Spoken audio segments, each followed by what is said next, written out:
Hi, in this video, we're going to take a look at how you can enable or disable show holiday events in photos on your iPhone 12 or the iPhone 12 Pro.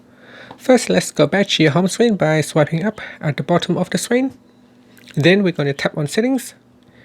In the settings screen, go down and tap on photos. Next, you want to go down and tap on show holiday event switch to turn it on or off.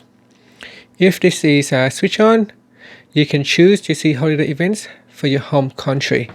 So in your Photos app, if you turn it on, then in the For You sections, this will automatically has some albums automatically generated for you. Also, if you go to albums, there may be some special event albums created for you.